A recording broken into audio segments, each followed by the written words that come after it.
প্রথম দেখাতে এই ডিজাইনটি তোমরা অনেকেই ভাবতে পারো যে ডিজাইনটি তৈরি করা বোধহয় অনেক কঠিন একটি বিষয়, তবে বিষয়টি মোটেও এমন নয়। ধৈর্য সহকারে যদি একটু ফুল টিউটোরিয়ালটি দেখতে পারো তাহলেই বুঝতে পারবে যে এই ডিজাইনটি তৈরি করা কতটা সহজ। Hi guys, this is me Sawda. ইদানিং দেখলাম অনেক আপুরাই বলে যে আমি যেই টাইপের কথাগুলো আমার ভিডিওতে বলে থাকি এ টাইপের কথা নাকি তারা বলে না, যারা একদমই মেহেদি পড়তে পারে না তারা বলে।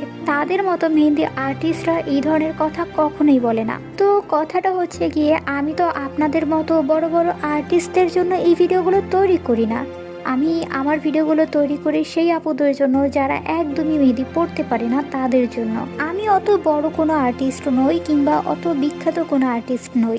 আমি একটু একটু মেহেদি দেওয়ার চেষ্টা করি আর সেগুলোই ভিডিও আকারে আমি আমার ভিউয়ার্সদের সাথে শেয়ার করি। আর আমার অডিয়েন্সরা সেই সাধারণ জিনিসটাকেই অসাধারণভাবে দেখে, সেগুলোকে অনেক বেশি পছন্দও করে, কারণ তারাও আমার মতো সাধারণ। আর সেই সাধারণ মানুষটির পক্ষে কি এত বড় বড় আর্টিস্টদের জন্য ভিডিও বানানো সম্ভব? যাই হোক, এই কমেন্টগুলোর রিপ্লাই আমার অডিয়েন্সরা খুব ভালোভাবেই দিয়ে দিয়েছে, এজন্য আমি তাদেরকে আন্তরিকভাবে ধন্যবাদ জানাচ্ছি। এনিওয়ে গাইজ, ডিজাইনটি কেমন হয়েছে অবশ্যই কিন্তু কমেন্টে জানাতে ভুলবে না। আর তুমি যদি আমার এই চ্যানেলের নতুন সদস্য হয়ে থাকো তাহলে প্লিজ চ্যানেলটিকে সাবস্ক্রাইব করে দিও। যদি ভিডিওটি ফেসবুক পেজ কিংবা অন্যান্য প্ল্যাটফর্ম থেকে দেখে থাকো তাহলে ফলো মি।